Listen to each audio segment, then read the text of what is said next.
तो हेलो दोस्तों, मैं संतोष कुमार यादव एक बार फिर अपने यूट्यूब चैनल में आपका हार्दिक स्वागत करता हूं। तो भारत ने अपना दूसरा मुकाबला नीदरलैंड के खिलाफ आसानी से 56 रन से मुकाबला जीत लिया है। 2 अंक और भारत ने ऐड कर लिए हैं, तो यानी ग्रुप बी में भारत टेबल टॉपर हो चुका है और रन रेट में भी भारत की सुधार हुआ है। यानी भारत को जो शुरुआत में डर था कि पाकिस्तान से अगर हार गए, उसके बाद आप तीसरा मुकाबला यानी जो अगला मुकाबला भारत का अब साउथ अफ्रीका के खिलाफ है, उसके बाद अगर पाकिस्तान से हारे, अगर साउथ अफ्रीका से हारे, तो फिर जो पिछले वर्ल्ड कप में हमें देखने को मिला कि भारत तो पाकिस्तान से हारा, उसके बाद एक मुकाबला था न्यूजीलैंड से, वो हम हार गए, उसके बाद हम सेमीफाइनल भी नहीं जा पाए। तो इस तरह की जो चीज़ें थी, वर्ल्ड कप से पहले थोड़ा डर था कि पाकिस्तान कहीं आके, जो पिछले 1 साल से हम देख रहे हैं भारत के खिलाफ अच्छा खेल रही है। और जो हमने साउथ अफ्रीका की बात करते हैं, साउथ अफ्रीका जो टीम T20 में बनी है और बांग्लादेश के खिलाफ उन्होंने अपना मुकाबला खेला है, आसानी से मुकाबला जीता। भारत से मुझे लगता है शायद वो डबल लीड से मुकाबला जीते हैं। 104 रन जैसा बड़ा मार्जिन T20 में बहुत बड़ा विशाल मार्जिन होता है। और साउथ अफ्रीका के 2 ही 3 प्लेयर काफी थे अकेले बांग्लादेश में भारी पड़ने के लिए।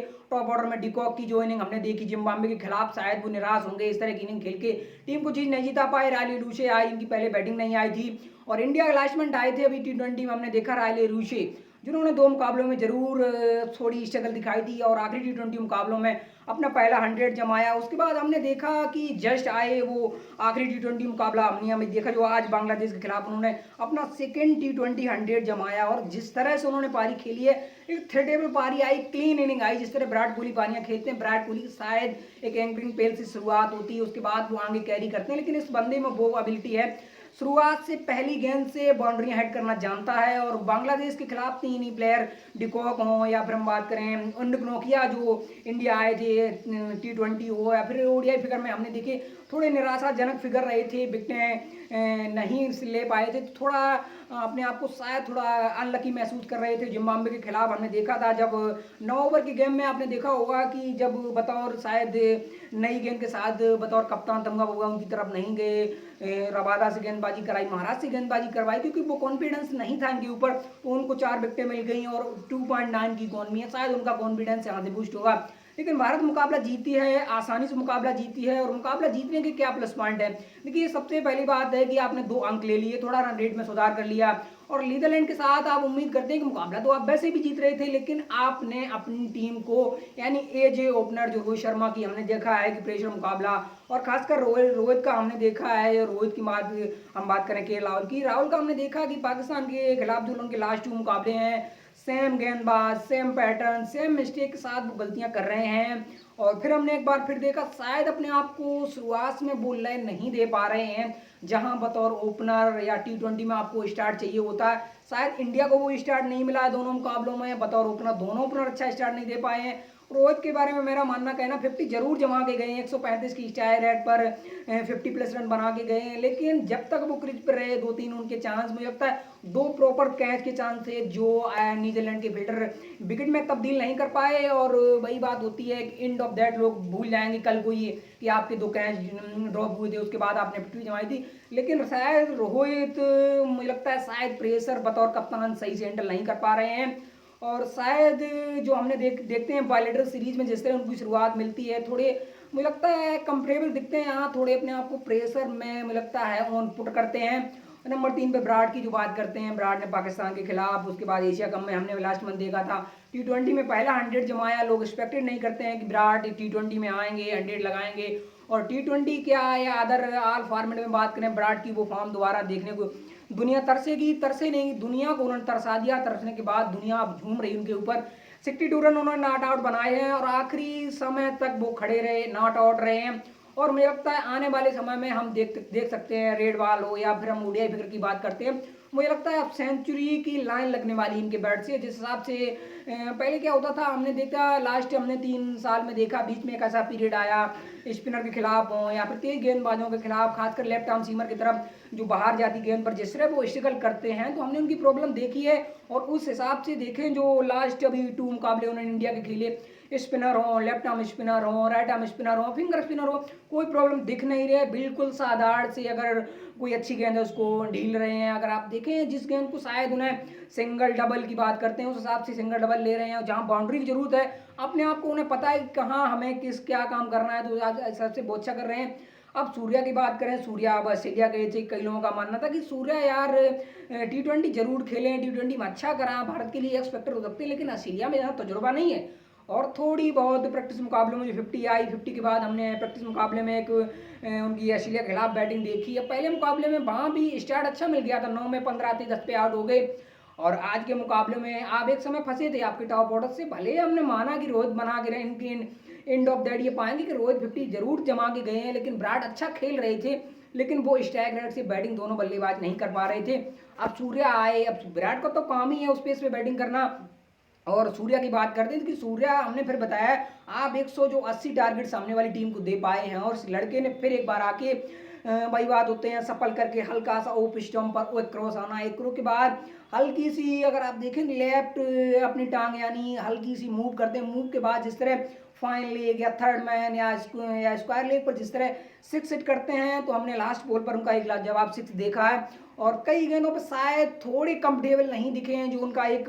बड़ा ट्रेडमार्क शॉट है, हल्का सा आगे क्रॉस जाते हैं ओप स्टंप की तरफ, हल्की सी मोमेंटम करते हैं और हल्की सी देखें तो लेफ्ट टांग को हल्का सा अप करते हैं, अप करने के बाद जिस तरह कलाइयों का इस्तेमाल करके फाइन लेग की तरफ सिक्स खेलते हैं। थोड़े एक दो मुकाबलों में बीट होते हैं जरूर नजर आए हैं, क्योंकि ऑस्ट्रेलियन कंडीशन पर थोड़ी बहुत प्रॉब्लम आती है इनकी इंडियन कंडीशन में। और ओवरसीज कंडीशन में हमने अभी इंग्लैंड के सामने उनकी 100 देखी थी। फिर वही बात करते हैं, अब नीचे से बैटिंग नहीं आई, आपकी 2 ही विकेटें गिरी तो टॉप 4 के ही रन है। अब हार्दिक की बैटिंग नहीं आई, कई लोगों का मानना था कि हार्दिक तो हो सकता है मुकाबला ना खेलें, तो कप्तान ने उनकी बैटिंग नहीं आई, चलिए वो भी ब्रेक हो गया, शायद फील्डिंग पे भी ज़्यादा नहीं दिखे हैं, एक शायद ओवर डाला 9 रन चले गए, तो बतौर मुझे लगता है ऑलराउंडर एक ब्रेक ही कहिए, क्योंकि बतौर फील्डिंग नहीं आई आपकी, आपने एक ओवर डाला, गेंदबाजी आपने उनसे इतनी कराई नहीं है। उसके बाद कार्तिक शायद एक स्टंपिंग मिस कर गए, उसके बाद अक्षर की आपने दोबारा लेग पाई थी देखी है। अक्षर के बारे में मेरा ये मानना है कि जरूर वो पाकिस्तान के खिलाफ एक ओवर में विलेन बने थे,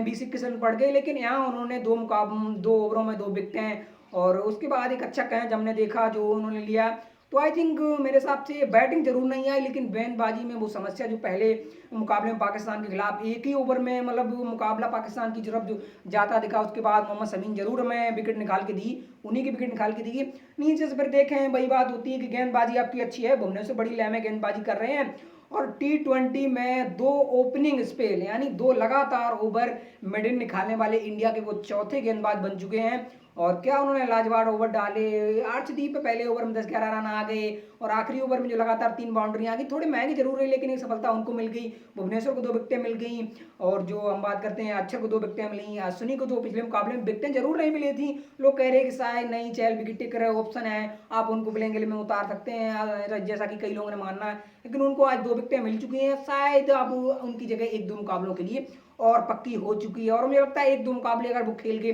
तो फिर आप लास्ट टाइम चांस नहीं लेंगे कि आप जो जिस प्लेयर के साथ शुरुआत से पाकिस्तान से चल रहे हैं उसको आप ड्रॉप करें, और खासकर वो पाकिस्तान के खिलाफ जो उनका एक हल्का सा अगर आप देखें जो गेंद डाउन द लेग जा रही थी, हल्का आपको अपने आप को मिडिल किया, मिडिल के बाद गेंद वाइड हो गई, तो वो भी एक बड़ा विंटेज चीज दिखी, और लास्ट गेंद पर सिंगल लेना, तो आई थिंक वो भी एक नेशनल हीरो बने हैं पाकिस्तान के खिलाफ। तो आई थिंक उनकी बैटिंग शायद उनको थोड़ा एज दे रही है, जब आपके पास रवींद्र जडेजा नहीं है, आपको अच्छा पर उतना बैटिंग में कॉन्फिडेंस है नहीं, तब आप ये सोच रहे हैं कि शायद हम अभी भी अश्विनी की तरफ जाएंगे। और उसके बाद गेंदबाजी आपकी अच्छी दिखी रही है, बाकी जो फास्टर है मोहम्मद शमी से आप नई गेंद के साथ जरूर गेंदबाजी नहीं डलवा रहे हैं, मिडिल ऑर्डर में गेंदबाजी करा रहे हैं, मुझे लगता है चलिए ठीक है, विकेट जरूर मिली है और वो लय पा लेंगे आने वाले मुकाबलों में, वो भी अपने आप को मुझे लगता है पूरी तरीके से फिट रखेंगे और सही है। और वही बात होती है आयरलैंड की शुरुआत क्या ओपनर उनके चले नहीं दोनों, उसके बाद मिड ऑर्डर से 10-15 रन की पारियां आई हैं, शायद 20-21 रन के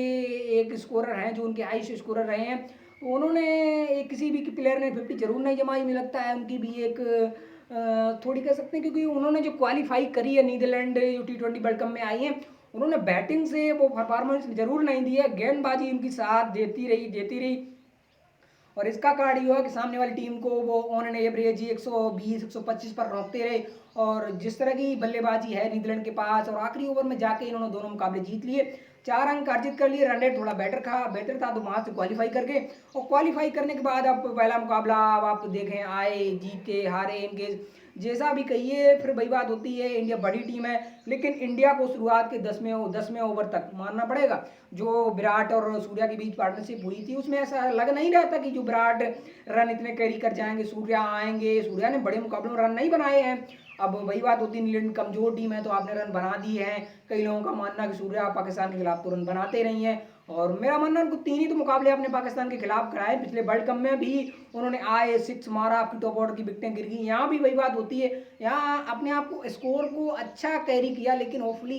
टिक के पारी नहीं खेल पाए। और वो इस तरह के प्लेयर है शायद सिंगल डबल पर ज़्यादा तवज्जो नहीं देते हैं, वो अपना शो में लगता है दिखाना चाहते हैं हर मुकाबले में। वो यहाँ भी आए 25 गेंदों 50 जमाई, और जो लास्ट विकेट की इंडिया की पार्टनरशिप थी करीब 95 रन की 48 गेंदों पर, वो पार्टनरशिप शायद उस स्टेज को कैरी कर गई जहां ऐसा लगा कि शायद 160 बनेंगे, कठिनाई से 105 रन बन जाएंगे, और आप 180 तक अगर पहुंचे हैं तो इसमें हार्दिक की तो बैटिंग नहीं आई। सूर्या और विराट दोनों का क्रेडिट है।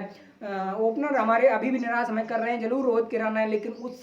कंफर्टेबल स्थिति के साथ नहीं है। मुकाबला जरूर जीते हैं, 2 अंक आपको मिल गए हैं। और जो साउथ अफ्रीका मुकाबला अपना जीती, पहला मुकाबला जिसको 2 अंक जहाँ मिलने चाहिए,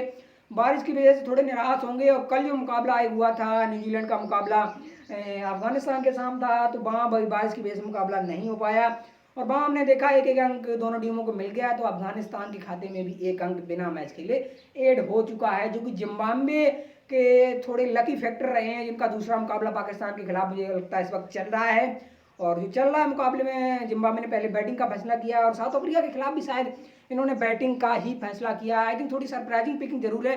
और शायद वो चाह रहे हैं कि एवरेज टारगेट हम सेट करें, सामने वाली टीम आए हम जरूर लड़ें, और शायद वो नहीं चाहते हैं कि सामने वाली टीम आए हमारे सामने 200 लगा दे, उसको हम ना फेस कर पाएँ और हम बड़े मार्जिन से हार जाएं। शायद वो उस चीज़ को कैरी नहीं करेंगे। मुझे लगता है थोड़ा माइंड सेट के साथ वो खेल रहे हैं, और जो पहले मुकाबले में उनको 2 अंक मिले, 1 अंक मिले थे और 2 अंक उनके खाते से जाने वाले थे, मुझे लगता है थोड़ा माइंड सेट और अपने आप को रोक कर का फील्ड में जो समय बिताया उसका क्रेडिट शायद साउथ अफ्रीका के खिलाफ जानना पड़ेगा। और साउथ अफ्रीका के खिलाफ हमने बांग्लादेश का 1 साइडेड मुकाबला जीते देखा, 5+ का रन रेट इनके पास है और 3+ का इनका रन रेट है।